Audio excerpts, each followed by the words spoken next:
Hi everyone, it's me, Carbundance. Welcome to my daily videos that help you in 365 days to go from eating disorder or quasi recovery to real recovery.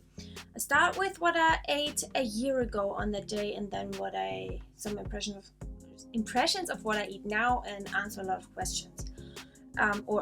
Also comment on screenshots that I took on these days. So 1 year ago, I had this for breakfast, like a chocolate oatmeal and fruit and greens and yogurt and flax seeds for the omega-3s. And it's just like, looking at it now, it's just so mind-blowing. You see the celery, the cucumber, the greens. I had these things because I thought I should be eating them to get micronutrients, basically. And this was my next meal, also a whole plate of fruit and also cucumber and greens, like to get in my greens and vegetables, and also the oatmeal. And just wow, I thought back then I was in real recovery, and now I just wonder, like, how could I even have the idea that that was real recovery? Like, was I not wondering, like, is this it? Well, and I can tell you, I was in some moments, but it was like, ignoring that. No, like, I'm in real recovery. I want to be in real recovery. And it's like, wow, yeah, I was not at all. You see also the salad there. I mean, all of these foods, if someone served them to me, I would happily eat. It's just the fact that I could not eat anything else without fear. I could only eat healthy things, healthy, wholesome, whole foods. Okay, so you see here, like, I just want to talk about the fact that I was looking at this. Okay, I'm not going to go into discussing this per se, but I was looking at this thing. There's so much more that goes into your hormones than fats, calories, weight gain, weight, etc. You need the full picture. And she says, not saying you can't do, just saying you don't have to eat animal fats. And like, as I said, I'm not going to discuss that, but I was looking at that 1 year ago. That's not real recovery. I was looking for excuses. My brain was holding on to this thing. Yes, I don't have to do that, so I'm not gonna do that. It's like this anorexic brain is like, yes, this is evidence that I won't have to do that. But no, like, that's not opposite. That's not real recovery. I could eat this 10 times every day. And I just want to say, in recovery, that's exactly what you should not be doing. Even if you love these foods, that's exactly what I was doing in quasi recovery, having the same thing over and over every day and justifying it by saying, well, I love these foods. Well, and yes, I did love these foods, but you still have to let go of these safe foods in order to really recover. In this program, yes, I tell you what foods to eat and why, this is not me commenting on her program, or it's perfectly fine, her program, like, in general, but not for someone like me with a restrictive eating disorder. And also, if someone has anorexia genetics, they might develop anorexia if they're restricting through a program like hers. But just in general, I was looking at that, and why was I looking for someone to tell me what to eat? It's like, that's not real recovery at all. My body and my mental hunger will tell me, and it did in the end. This is also an eating disorder recovery account, like with a background of eating disorders, telling things like, it's just critical, it's just critical. Die guten, like the good old high carb times as they were back in the days, they are over. Like, there's no German high carbers anymore on YouTube. And it's like, well, yeah, just think about it for a second. Well, why? Maybe there's a reason for it. Maybe it was not good for them on all health levels. Maybe. Just maybe, It doesn't mean that there's no good things about the lifestyle themselves. It helped me in different areas and ways to open my mind to new things, but the eating disorder grabbed everything about it and ran with it. And it was just another way, it, like, the fact that always those benefits and abundance was highlighted, and all of the ways it did include restriction were not highlighted at all. That was the problem for someone like me, to actually realize this is still my eating disorder, just in disguise. I had okay, I'm not gonna bore you so much with this type of me, but like it was just something I was craving there every day. But also the next days I actually stepped back from that again and walked my own talk, because even though I loved having discovered this kind of meal, as I said, I don't have a recipe, I was just eyeballing it, I just cannot have these things, like especially when it's not a real carrot cake, like all of the time. I just have to switch things up just for the sake of it, just because I can, and I recommend you to do that as well. Also on the day I had a bun, like a rye bun. It was also from the family weekend, I think. Still, I just had this random idea of just spreading an egg on top. It's not to replace butter, mind you. It's not. It's just something that I really craved there.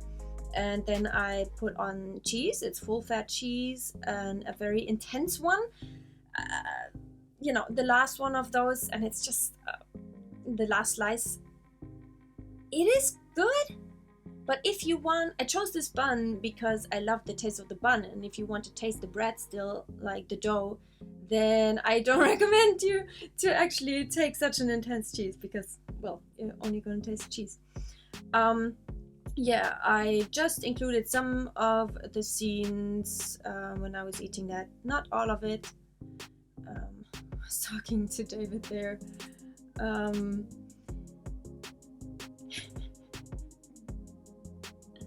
Yeah, so eggs used to freak me out, and it's really healthy for me to include them, and it's not death food. Just saying. Okay, so I just want to say some thoughts to this. This is saying, like, someone asked her, would you ever fall back into your eating disorder? And she says yes, because she says she cannot really influence that because it's a mental disease. And she thinks that there are going to be phases in her life where she's prone to falling back. And I just want to tell you, I don't believe, you know, that you just fall back. I think when you're fully recovered, because it is actually not a mental disease, but a biological, genetically caused disease, then you won't be prone, no more prone than any other human to fall back into the eating disorder. Because as long as you're not in an energy deficit, this genetics for anorexia will not be turned on again, and you will have no reason to be in an energy deficit other than, you know, if there's like natural catastrophes or something and a real famine, like but yeah, so once you've gotten rid of all of the fear of weight gain, it's not actually happening. That's just something I wanted to share with you. Someone asked, are you ever gonna go on a diet again? She says no, but I might lose weight, but not with the typical diet. It's just, you know, as long as she's open to like lose weight, and yeah, aka go back into an energy deficit again, it might turn on her anorexia again. And it also shows that she has actually a background of restrictive eating disorder, of anorexia, typical anorexia, and that shows that she still might not have gotten rid of all of the fear of weight gain. Just, you know, something I want to share with you guys because I think it helps you. I love her content, everything about it. It's just I think it helps. She says, small reminder, everyone should be allowed to have the weight they feel good in, that is healthy, and that allows them to have a healthy relationship with food. She says she feels really good now, she doesn't want to lose weight, and she has a good relationship to food, besides some some few binges. And I don't know, maybe the binges are not binges, but actually her not eating in with zero restriction. But what I want to say is, the one who should the only one who should decide if like which weight is healthy for you is your body. You know, and not society. Like if you feel well or not, your body doesn't care, right? And also, yeah, a healthy relationship with food, I think it should be zero restriction. I used to tell myself pizza was a treat. With what diet bullshit did you used to believe? Yes, I also used to think that. I used to avoid pastries and croissants at all costs as I got told they were so fatty. Yes, I mean, like, wow. just the same in my case. Beauty is never desperate. So I just want to say, you know, the beauty standards that the eating disorder gives you is something that you feel very desperate about. Like the eating disorder makes you really desperate about. You just want to be like that ideal or something. And the real beauty, like real beauty in general in the world, is not desperate about something because it doesn't need it. It just is. And I just think that's such a beautiful thought. When you first start to allow all foods unconditionally, you will want a lot of them. Your body doesn't trust they're available. Why would it when they usually come and go or haven't been allowed at all? Or if you're still labeling food as bad whilst you've eating them, you've been eating them, even though that's not permission, even though you're physically eating. You're telling yourself you shouldn't be at the same time. You shouldn't be eating them at the same time. You have to honor it, eat as much as your body needs to, trust you again over time, and work on seeing all food as morally neutral. Yes, that's something I had to work on really much, like not only eating it and then just feeding the fear of it all of the time still, but learning to ignore the fear, learning to really allow it, and not just let it happen, Days like today, I'm thankful I live here where there's always endless chocolate supply, lol. But another note is that past me would not have been able to be around this. My family had to hide things like this and make sure I never saw them. It would have lasted less than an hour as it would trigger a binge purge. Now I just grab it when I fancy it, and past me wouldn't believe I'd be this person. There is something kind of magical about, it's kind of the opposite of the pleasure trap. I think, I used to believe that you have to clean your environment of all of these junk foods, the addictive foods.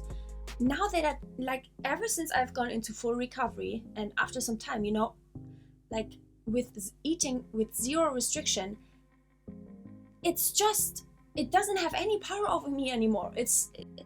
I used to think it's a pleasure trap to have these things around me, but it's not. It's not. The only problem literally was the restriction. Yes, okay. A question today I translated for you guys. Hi Miri, you're right with the permission of eating, watching my videos, that it serves you as a kind of permission to eat. I totally depend on my husband. Do you know this? If I have experienced that as well. I always have to ask about everything. I always have to ask him about everything. And he has to approve about everything, every little thing, as if I didn't have any decisive power, decision power. But I know that it is my body only who can know what I need and require. How can I give myself permission to eat? Thank you for everything. You're welcome for everything. And so I know this. Yes, it was the same with me and David. I used to ask him about every little thing because I always needed this reassurance, this approval and confirmation of that what I am doing is right, because I was so scared. And yes, it helped that David was familiar with the type of theory that I was tackling recovery with, for the last time, and he was happy to give me that kind of permission, but we both knew that I have to get to the point where I give myself the permission.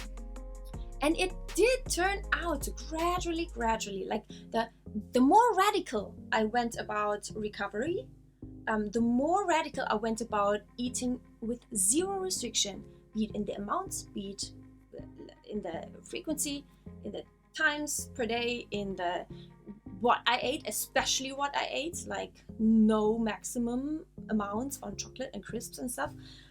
The more I and the quicker I got to being able to give myself the permission, because the quicker things rewire in your brain, and the quicker beliefs, the old beliefs, are overwritten in your brain, and that's what got me there. So basically, in order for you to get to the point where you can give yourself the permission to eat, is to just do it, to just